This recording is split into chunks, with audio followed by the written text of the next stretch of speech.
Well, it's been a couple days since the trade deadline has surpassed, and I, as well as everyone else, is in agreement with saying this is arguably the best trade deadline that we have ever seen. Starting with the Luka trade, Anthony Davis going to the Mavs, Aaron Fox going to the Spurs. It was just a plethora of moves made throughout this trade deadline cycle, and it's stuff that we have never seen before. In my mind, we have never ever seen a player of Luka Doncic's caliber get traded. But the trade deadline has come and gone, and it's been enough time since the trade deadline to where we can kind of see some of these players with some debuts. They've gotten a couple games under their belt, and although they haven't been able to fully get comfortable wherever they're playing, they've at least been able to get some experience and start to give fans of whatever organization they're a part of an idea of what they can bring to the scene. So me, just like everyone else, is wondering, how are they performing? Now, of course, I have to preface this with a couple of things. Players, when they first go to teams, they're not always going to be the best. They're not always going to perform the best coming out the gate. But yes, we'll have rare cases where players like a Jimmy Butler or other players like a James Harden, who as soon as they get traded, they'll go off for that team and they'll put up performances that we have never seen before.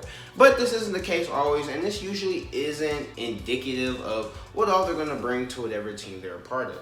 But these couple of games can at least give fans an idea of how they're going to fit to whatever team or system that they're a part of now. Now, it's only right that the first player we talk about is none other than Luka Doncic, as he was involved in the biggest trade of the deadline that sent him to the Lakers. And his debut was okay. It was nothing remarkable, and it wasn't a Luka-esque performance that we're used to seeing. He only put up 14 points, had 5 rebounds, and 4 assists. These numbers aren't really what we're accustomed to coming from Luka, but he looked good in this game nonetheless. He was a little bit rusty as he was 5 for 14 shooting, 1 for 7 from 3. Luka clearly has some rustiness he has to shake off, but it makes sense. He has been injured for majority of the season, struggling with a calf injury, so it only makes sense that he didn't come out and score 30 in his first game like I'm sure many Lakers fans were hoping.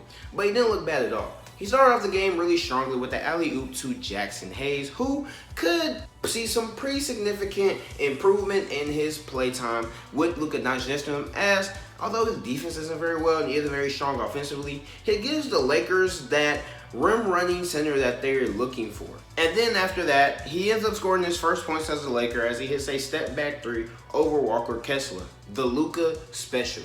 And there was nothing else really very remarkable from this game. He had some nice assists, some nice passes, but nothing that is really indicative of how they would move forward. I think JJ Redick is still trying to figure out how to play Luka and how to insert him into the system, but there is no doubt that there is a lot of excitement throughout the Lakers locker room. Now, it's only right we talk about the other side of this trade that featured players Anthony Davis, Max Christie, and the first round pick going to the Dallas Mavericks. Now, I just released a video on Max Christie, so if you want to see how he's performing for the Mavs so far, go ahead and check that out.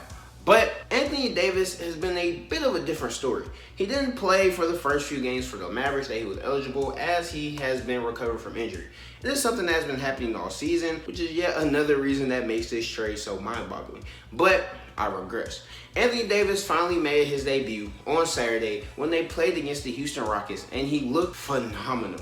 In the first half, he played 20 minutes, and he was unstoppable. He made Alperen Sengun look like less than an NBA player. Straight up, almost played him off of the floor. Anthony Davis was scoring, he was rebounding, he was passing, he was blocking. He was being the force, the All-NBA first-team level talent that we know. His debut was nothing short of amazing, as he put up a 26-point, 16-rebound double-double that also had 7 assists, 2 blocks, and 2 threes.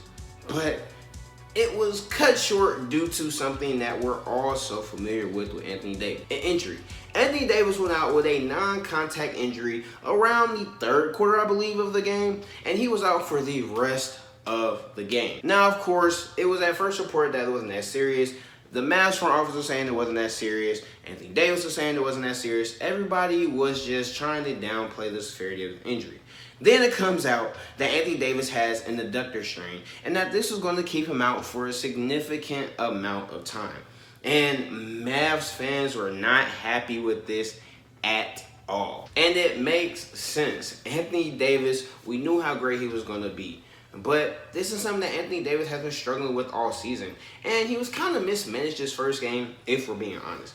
Anthony Davis hasn't really played a lot this season in general because he's been struggling with injuries to the lower body, just all over. So he hasn't really been playing. And the Mavs brought him in, and they just turned it up all the way. Didn't give him a minutes restriction or anything of the sort. They put him out there and let him play his butt off. Which, okay, that is cool. Anthony Davis, you're trying to show that the Luka trade was in complete L and show people what Anthony Davis is.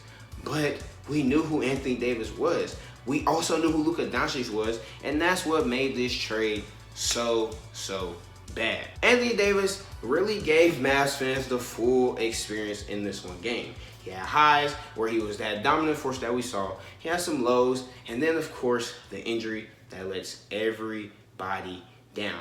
Now, of course, this isn't a shot to Anthony Davis because you can't really control injuries. That's just something that is up to your body, and nobody can control their body. We can only do things to prevent these types of things. But Anthony Davis has been dealing with this for a while, and that's kind of one of the biggest downfalls with this trade. He's been dealing with injuries for a while, and in his first game back, he was immediately sidelined with the injury that's going to keep him out for what I'm hearing is an entire month. But at the end of the day, it is what it is, and Mavs fans are not really handling this too well. But let's move on to the next biggest piece that was dealt during this trade deadline. That was none other than Jimmy Butler, who went from Miami Heat to the Golden State Warriors. And so far in his debut, it has been 2 games, and the Warriors are 2-0 in both of them. And Jimmy has looked pretty good. And that's one thing that this Warriors team desperately needed. They need a player that could get to the free throw line just to free up their outside perimeter threats. Somebody like Stephen Curry has had so much pressure put on him, especially on the perimeter where he is most deadly from.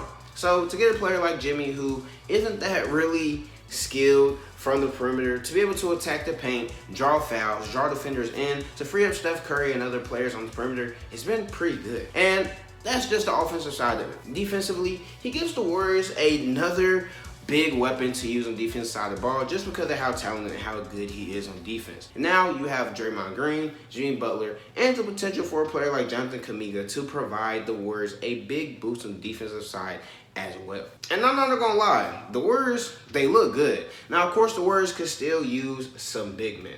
Kevon Looney, Trayce Jackson-Davis, they're not going to pass for legitimate NBA big men. And once you start to face legitimate big men like Chet Holmgren, Alperen Sengun, just Nikola Jokic, once you start to face these bigs as the playoffs come, as you get deeper into the season, you're not really going to fare very well. And unfortunately for them, Steph Curry and Jimmy Butler are not good enough to overcome these interior struggles. However, I can't deny the Warriors look good. And although I'm still not very high on the trade and I don't see the Warriors as legit contenders, and I still view this as a desperation move, I would be remiss if I didn't say that the Warriors look good, and I'm kind of starting to change my opinion a little bit on what the Warriors could be and how big of a threat they could be in the West. Now, after these trades, let's talk about the next biggest trade, which is none other than De'Aaron Fox to the Spurs, which is probably my favorite trade of the entire deadline. Yes, Luka to the Lakers is cool, but De'Aaron Fox's fit in San Antonio so far